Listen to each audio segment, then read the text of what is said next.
มันน้อยเนาะแบบว่าเขาก่อขึ้นในพื้นเลย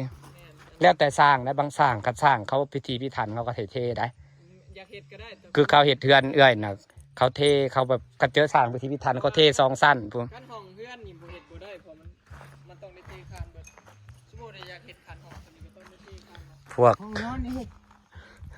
สบายดีพี่น้องพักกันมาจินตนาการเบิ่งแล้ว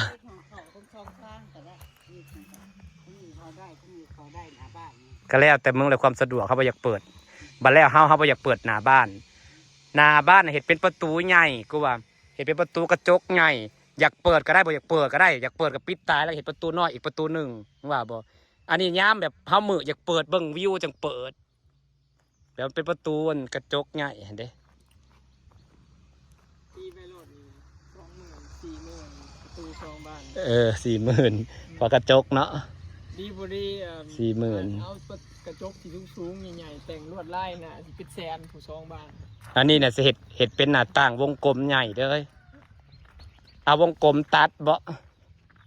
ตัดปุดมาจังซี่บ่หน้าต่างญี่ปุ่นอันเด้ก็เพื่อนทรงญี่ปุ่นเนาะเพื่อนทรงญี่ปุ่นไม่ใช่หน้าต่างนี่มันเป็นทางเข่าอยู่เลยนะสิเฮ็ดแบบนี้เลยบ่ประตูแต่ว่านี่เห็ดเป็นประตูกระจกเลยก็ได้แต่ตัวนี้ไหนมันเห็ดเป็นประตูกระจกแล้วตัวกลางนี่เนาะตัวนี้ก็เป็นเห็ดหน้าต่างมุมแบบนี้ตัวนี้นะมุมนี้นะก็ว่านี่ยกมุมนี้มาใส่ตัวนี้ยกมุมกลางมาใส่ตัวนี้เป็นกระจกมุนแล้วก็เตียงนอนแล้วก็เป็นกระจกมุนนั่นเองมันก็งามงานสิเป็นสาวญี่ปุ่นหนาบ่คือสาวญี่ปุ่นจังดีเชื่อทรงญี่ปุ่นหนาติโก้ผมก็ว่าเทือนทรงญี่ปุ่นทรงเมียมาเฟียเฮ้ยเมียมาเฟียบ่มันเข้ามานี่ไม่แท้ท่านนี่ก็ตีโลกเป็นห้องโถงมาเลยแม่นคิดถึงแล้วนะเพราะว่าบ่ต้องขันนี่เพราะว่าบ่ต้องขันเห็ดโล่งหมดเลยแต่ครัวจะฝั่งนี่เป็นห้องโถงและกระข้างล่างเขาต้องเห็ดกว้างอยู่แล้วเห็ด5 เมตรฮอดผู้รถเห็ดกว้างคือครัวบ่มีอันเด้ก็เห็ดโล่งแบบนี้อันนี้เอาไว้ทำรักจะเฝ้าคิดมีเงินจากเห็ดตัวมันได้อยู่ดีก่อนเห็ดตัวมันจะอยู่ดีก่อนขั้วเจ้าเบิ่งห้องเจ้าเนี่ย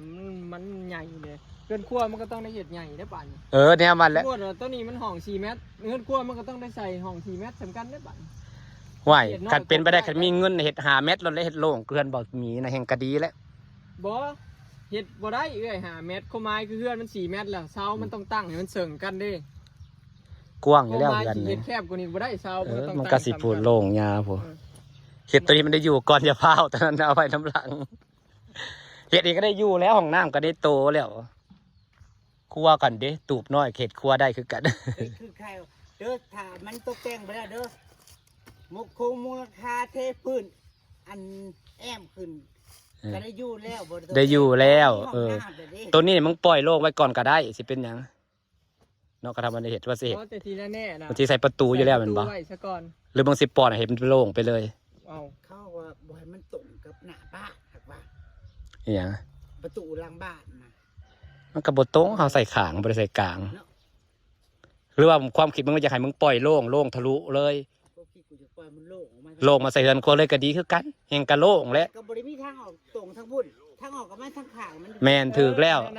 กับความหมายก็คือเห็ดห้องนี่ก่อนห้องนี่ตรีกับป้าโล่งไว้ก่อนบ่แม่นต่างสิเป็นยังเขาเปิดห้องในเขานอนอยู่แล้วโล่งนี่เขาสิบ่เขาเพื่อนก็ว่าทางหลังมันมีประตูทางหลังพวกเขาก็จะเป็นยังเฮือนอย่างมีประตูเซฟไปเบิดพอแห้งเลยเนาะอันนี้มีประตูเซฟไปเบิดพอแห้งเลยสิเป็นยังปีใดเห็ดทางหลังนั่นกระถาไปก่อนเนาะสิเป็นยังซะก่อนนี่เห็ดประตูอยู่ข้างบ่มีบอลล็อกพอโล่งหมดเขางัดของหัก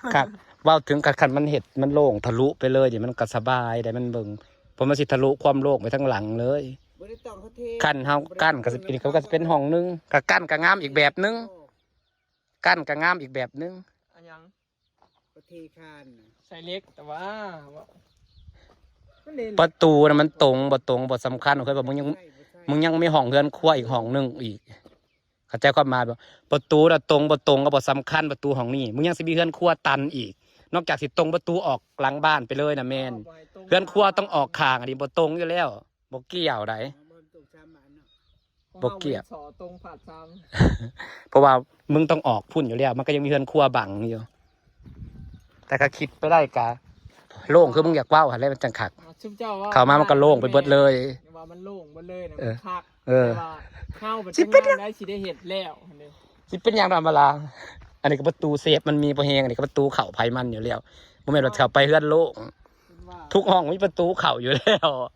สิเป็นหยัง ข้ากัเนาะ โอ้ยเขาบ่ปล้นดอกกระดาษนอนเฮือนบ่มียังบ่เคยปิดประตูบ่เคยหลอกจักเทื่อ สมือซะส่วนมากก็ยามงานอัน แม่เรื่อง หมู่ มี พวก ว่า มา สิคอย ก็ อ เล ยู่ ย สิบ ไป กว่า หมู่ ค ใหม่ นคน10 กว่าคนอยู่เลย บ่ปล้นดอกอำมาลามันบ่ได้ เป็นตาปล้นปานนั้นดอกเขาสิย้านมันเลย โอ้ยเสียมึงสั่งกล้องมาไว้ให้อยู่ บ่แม่น รา เอื้อ คาประทัดขึ้น คนซุมื้อนี้เนี่ยมันไว้ใจบ่ได้แล้ว โจรมันหลายเพียงแต่เขาขาน เออ ขาทิ่มอยู่เบิ่งหว่าเด็กน้อยนึงนิดน้อยนึงเห็นบ่เขาไล่แทงอยู่น้ำโดดโอ้ย เขาบ่ได้ว่า อยู่ในเฮือนยังจี้เอาคิดเอาซำนั้นแหละ แล้วยังว่า เขาบ่ได้จี้กลางท่าก็จี้ในเฮือนโลดซุมื้อนี่ฉันเข้าเฮือนปุ๊บฉันล็อก ข้ามมาฉันล็อกประตูหัวไว้ก่อน ถึงสิบ่เข้าในเฮือนก็สร้างแต่ล็อกประตูหัวไว้ก่อนสัญญาณว่าแล่นมาแล้วเขาสิแหวกเข้าแวบเข้ามาเลย ล็อกประตูหัวไว้ก่อนเฮือนนั่นถึงสิพันได้เข้าในเฮือนนั่งเล่นอยู่นอกเฮือนก็สร้างแต่ล็อกประตูหัวไว้ก่อนจะย่าน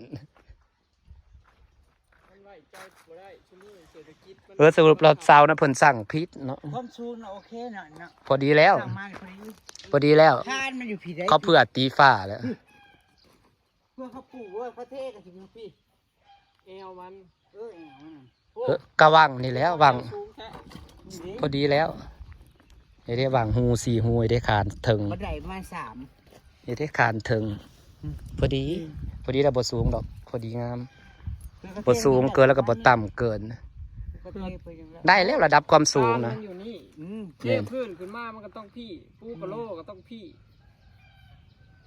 ปูกระโลอีกไง แล้วแต่เขา ตามสร้างเขาหั่นแหละเขาก็สิเขาเบิ่งมูดมันแล้วเขาก็สิวัดระดับไว้เฮาเลยว่าแต่เฮือนอันมูดนี่มันต้องสูงได้คันต่ำขี้ร้ายได้ มันก็จะเอาจุเนาะ มันสิเมบแต่เพบอยู่คือกบงอยฝั่งนี่ผมมีหยังมันปากจินตนาก่อนเฮือนมันเอง จินต ไปมีเป้าหมายก็ยังดีกว่า ผมมีเนาะ มโนไป แม่น ทาง น้ำออกบ่อเฮ้ย ไป ใส่จากท่อเฮ้ยดินะ คิดไว้เลยกระสุน ห้องน้ำในเขาก็เน่นไปพี่เด่นเนาะ ชุบนะชุบคิดไว้นะเขาแล้ว มันต้องเป็นแนวนี้แนวนี้ มันแล้วก็เป็น บัดแล้วก็นั่งยิ้มได้บัดนี้บัดแล้วก็นั่งยิ้มดอกซาชันดอกจนน้ำตาตกก็แล้วเฮือนแล้ว นี่ นะ นางหายนี่ล่ะ อ้าวไห้ต่อไปสิคิดว่าเจ้าของสิมีเฮือนอยู่สู ฉันเห็นเงินแล้วมาถึงขนาดนี้เลยนี่นะอย่างประมาณนี้ฉันจะมีเงินเป็นของตัวเองแล้ว อ้าวมันฉันยังว่าเลยมันเก่งนะฉันบอกเอาพักมันสิแล้วแหละใดซ้ำแล้วแหละใดค่ะเลย ปีนี้ มันสิแล้วแหละใดเขาปูพื้นแล้วก็ใส่ปูพื้นแล้วก็ใส่ประตูแล้วเขาอยู่ได้เลยเด้ง่ายเงี้ย แล้วก็เทแล้วเลยเด้เลยเป็นประตู ใส่ประตูแล้วเขาอยู่ได้เลยเด้ เดี๋ยวแต่ประตู เดี๋ยวเป็นประตู หักงามในเฮือนมาบัตรแล้วเลย น้ำมันเห็ดต้องย่องอยู่ บัตรแล้วแหละบัตรเขาแต่งเสาแห่งสีงามเฮือนหลังในนี่คันจะใครงามต้องแต่งเสา3 ต้นนะงามโลด ข้างในใส่ เฮือนโตนแหละแต่งเสา3 ต้นหน้าบ้านนะงามโลด ยังบ่ทันได้แต่ง อีหลี ยังคิดเทพื้น สิได้กลับบ้านแล้วจ้าพี่น้องจ๋าเมื่อบ้านก็เดินจากสิฝากบรรยากาศและสำนีแล้วจ้าพี่น้องจ๋าไม่บายจ้า